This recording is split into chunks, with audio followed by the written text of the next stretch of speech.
ইলিয়াস ভাইয়ের academic qualification কি আমি জানি না, কিন্তু উনি সব কিছুকে ছাড়াই গেলেন। এই সাংবাদিকতা নিয়ে অনেক গবেষণা, বড় বড় লোক স্কলার আছে, কিন্তু তার চেয়ে ভিন্ন কিছু উনি হয়ে গেছেন। সবাই সংবাদ পরিবেশন করে, সংগ্রহ করে, আর উনি হলো সংবাদ জন্ম দেয়।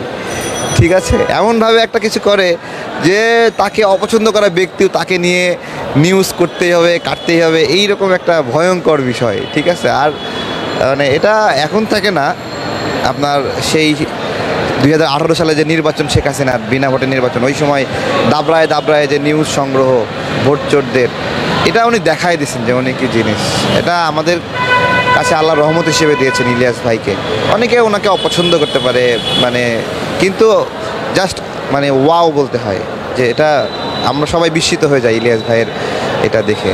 দেখেন, এমনভাবে ভিতর থেকে ঘটনাগুলো টেনে নিয়ে আসে এবং ঘটনাগুলোর পরম্পরা তৈরি করে, লিঙ্ক আপ করে। এটা ট্রাস্ট না করে আর অন্যদিকে যাওয়া যায় না। হ্যাঁ, আপনি তো মানে তথ্যকে তো আপনি অস্বীকার করতে পারবেন না, তাই না? আর এই যে ডালিম সাহেবের বিষয়ে যেটা এনেছেন, এটা 53 বছরের হিসাব নিকাশ একদিনে উনি মিটাই দিয়েছেন, এইরকম বিষয়টা।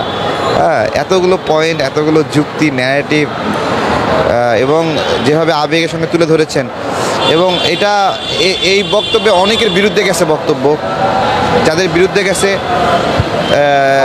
সত্য এরকমই, সত্য সবাইকে ম্যানেজ করে সত্য হয় না। সত্যের কিছু কিছু অংশ আপনার পছন্দ হবে, কিছু কিছু অংশ অপছন্দ হবে, এটা ম্যানেজেবল না। হ্যাঁ, তো ম্যানেজেবল হইলে এটা তো তাহলে আপনার হলো গল্প তৈরি করা, কিন্তু যেটা ঘটে যায় সেই ঘটনা। এখানে শহীদ প্রেসিডেন্ট জিয়াউর রহমানের নাম আসছে, এটা উনি যেভাবে ন্যারেটিভ করেছেন ওনার একটা ব্যাখ্যা, কিন্তু অন্য ব্যাখ্যাও আছে। উনি অশান্ত দেশকে শান্ত করার জন্য একটা মানে আইনের ভিতরে নিয়ে আসার জন্য একটা বিপ্লবের মধ্য দিয়েও কিন্তু উনি ক্ষমতায় আসছেন। সবাই কিন্তু বিপ্লবের মধ্য দিয়ে রাষ্ট্রপতি, প্রধানমন্ত্রী হওয়ার সুযোগ পায় না। হ্যাঁ, তো এটা উনি হয়েছেন। সেই বিপ্লব সংহতি, সৈনিকরা সবাই মিলে ওনাকে রাষ্ট্রপতি বানায় দিল।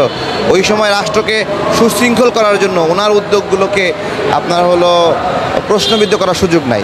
মানে এটা তো কিছু মানুষের কাছে খারাপ লাগবে, তারা একভাবে চাবে, ওনারা যেভাবে চেয়েছিল মেজর ডালিমরা, শহীদ প্রেসিডেন্ট জিয়াউর রহমান অন্যভাবে যৌক্তিক মনে করেছেন। হ্যাঁ, আবার সেটা মেজর ডালিমের কাছে যৌক্তিক মনে হয়নি। এটা খুবই স্বাভাবিক, মানে আলাদা রকম হওয়াটাই স্বাভাবিক এবং সত্য। এবং শৃঙ্খলার জন্য আমি কোনোটাকে অস্বীকার করছি না, এবং সব কিছু মিলিয়ে ভালো। শহীদ প্রেসিডেন্ট জিয়াউর রহমান দেশের জন্য যে উদ্যোগ নিয়েছেন 1971 সালে, এর পরবর্তীতে বিশৃঙ্খল রাষ্ট্রকে আবার শৃঙ্খলায় আনার জন্য যে উদ্যোগ নিয়েছেন, সব কিছুই গ্রহণযোগ্য। এটা অনেকের কাছে অগ্রহণযোগ্য হতে পারে, অপ্রাসঙ্গিক মনে হতে হবে, অনেকের জন্য জুলুম হতে পারে, এটা স্বাভাবিক।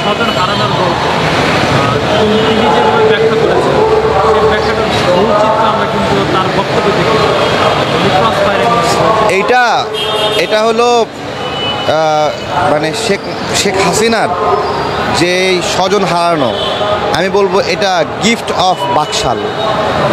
ঠিক আছে, বাকশালের গিফট, এটা বাকশালের গিফট। শেখ পরিবারের নিপাত, তারা যে মানুষকে কষ্ট দিচ্ছে, দুর্ভিক্ষ না খেয়ে রাখছে, তারপরে 40,000-এর মতো মানুষ হত্যা করছে শেখ মুজিবুর রহমান রক্ষী বাহিনী দিয়ে। এটা তো একটা শাস্তি আছে, এই শাস্তিটা পেয়েছে, এবং এটা একটা চমৎকার কাজ যে শেখ হাসিনা রয়ে গেছিল। আমরা শেখ হাসিনাকে না দেখলে বুঝতে পারতাম না মুজিব কি মাল ছিল। আচ্ছা, উনি যদি ভুয়া ডালিম হয়, আমি তো বিশ্বাস করি শেখ হাসিনাও বসে বসে এই ভিডিও দেখতেছিল। ঠিক আছে, হ্যাঁ, তাহলে ভুয়া হলে এত টেনশন করার কারণ নাই। মনের শান্তি না থাকুক, সমস্যা কি?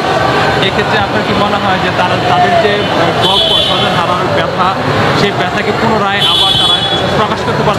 এইটা তো একটা অদ্ভুত বিষয় ছিল যে মানুষ মরে গেলে জানাজা নামাজের জন্য সবাই আসে, তাদের নেতার জানাজা নামাজে কেউ আসলো না।